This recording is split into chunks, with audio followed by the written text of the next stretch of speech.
দর্শক, আমরা এই মুহূর্তে দেখতে পাচ্ছি মতিঝিল মেট্রো স্টেশনের নিচে বোমা ডিসপোজাল ইউনিট একটি বোম বিস্ফোরণের কাজ করছেন। বোম বিস্ফোরণের মতো একটি ঘটনা ঘটেছে কিছুক্ষণ পূর্বেই, আনুমানিক 10 মিনিট হবে। এবং এখানে যারা পথচারী রয়েছেন তারা যেমনটি বলছিলেন যে এটি টাইম বোম ছিল, তবে এখন পর্যন্ত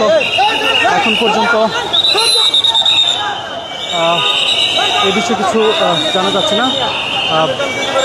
বোমা ডিসপোজাল ইউনিট তারা এই বোমাটি নিষ্ক্রিয় করার কাজে এই মুহূর্তে নিয়োজিত রয়েছেন। এবং আমরা দেখতে পাচ্ছি এই মুহূর্তে মতিঝিল মেট্রো স্টেশনের নিচে উৎসুক জনতার ভিড় জমেছে এবং একদম মহাসড়কটি, মতিঝিল মেট্রো স্টেশনের নিচে যে সড়কটি রয়েছে সেই সড়কে মহাসড়কের নিচেই এই বোমটি ছিল। এবং এই মুহূর্তে বোমা ডিসপোজাল ইউনিট তারা এই বোমটি নিষ্ক্রিয়ের কাজ করছেন। কিছুক্ষণ পূর্বেই এখানে বোমা বিস্ফোরণ হয়েছে বলে এখানে যারা পথচারী রয়েছেন তারা বলছিলেন। এবং আমরা দেখতে পাচ্ছি এই মুহূর্তে পুলিশের যে বোম ডিসপোজাল ইউনিট রয়েছে তারা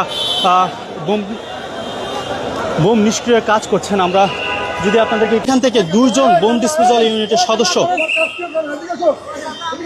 সেটি কিন্তু আসলে করছেন রয়েছেন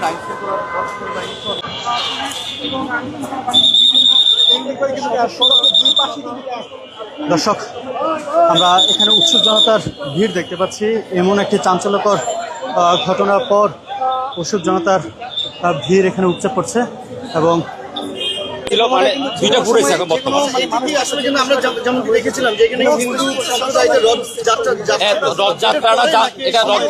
সম্ভবত রথযাত্রার সময় রাখছে এটা, কিন্তু পুরো নাই, বুঝছেন না, পুরোর কারণে এটা যাওয়ার পরে দেখতেছে এখন পাকা ছিল আমাদের আনসার ডিউটি ছিল এখানে পিছনে সরে আসে এবং বলতেছে এখানে যাতে কেউ না আসে। ওই অবস্থায় আমরা প্রায় ঘন্টাখানিকের মতন ওখানে আমরা ইয়ে করে রাখি। আপনি তো একদম প্রথমেই আপনি বিষয়টি আসলে উপলব্ধি করেছেন। যদি জানতে চাই, এখানে কিন্তু হিন্দু সম্প্রদায়ের যে রথযাত্রা সেটিও কিন্তু আসলে যাচ্ছে। এটি কখন, এটি কি রথযাত্রা চলে যাওয়ার পরের ঘটনা? না, রথযাত্রা মাঝখানে একবার মাঝখানে রথযাত্রা আসতেছে ওই সময় মনে করেন যে ওখানেই ছিল। আচ্ছা, কি যে ব্যাক আসার কথা ছিল সেই সময় বিস্ফোরণ হতে দেখেছেন? না, বিস্ফোরণ হতে তো পরে, তারপর ডিভোর্স, ওখানে তো বিস্ফোরণ হয় নাই। যখন মনে করি ওই জিনিসটা ওখানে রাখছে তখন ওই জিনিসটা আমি 7-8টার ভিতরে আমি হাত দিয়ে দেখি যে ওটার মধ্যে আলো জ্বলতেছে। যখন আলো জ্বলতেছে তখন আমি ওখানে রাইখে দিই, তাৎক্ষণিক রাইখে দেওয়ার পর আমি পুলিশকে বলি যে এখানে কেন আলো জ্বলতেছে এটা দেখেন প্লিজ। পরে তারপর বলো আচ্ছা ঠিক আছে, এটা তো অন্য কিছু দেখা যাইতেছে এখানে, তাহলে আপনারা এখন আর ইয়ে করেন না, হাত দিয়ে না, আমরা এটা দেখতেছি। পরে তারপরে আবার আমাদেরকে মেট্রোলের কন্ট্রোল রুমে আমরা ইনফর্ম করি এবং মতিঝিল থানাতে আমরা ইনফর্ম করি। তার ফলে ওনারা আসার পরে তারপর বলে আচ্ছা ঠিক আছে এখানে তোমরা একটু পিছিয়ে সরে যাও, তারপরে আমরা দেখি। তারপরে আবার মতিঝিল থানা থেকে হয়তো বোম নিষ্ক্রিয় ওখানে ফোন দিছে, ওনারা পরে আসার পরে দেখাশোনা করে তারপরে ঠিক আছে এটা তো বোম আছে, তো এটা তোমরা একটু দূরে থাকো। এই পরে তোর সকলে আসি আর কি। মোটামুটি এই 10 মিনিট হবে এরকম বোম ডিসপোজালের লোক আইছে, এরা আইছে এখানে।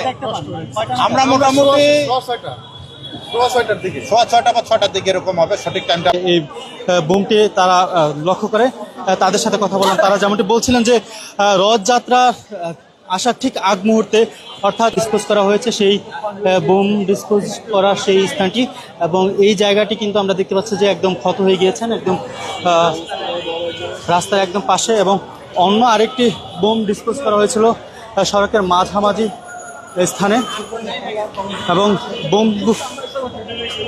বোম দুইটা ছিল একটি ছাতার ভিতরে। এবং রথযাত্রার যাওয়ার ঠিক আগ মুহূর্তে এই বোমটি মাঝ সড়কে রেখে যায় দুষ্কৃতিকারীরা।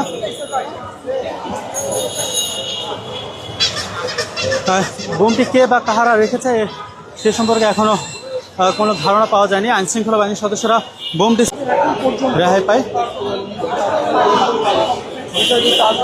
দর্শক, পুলিশ এবং বোম ডিসপোজাল ইউনিটের পক্ষ থেকে এই বিষয়ে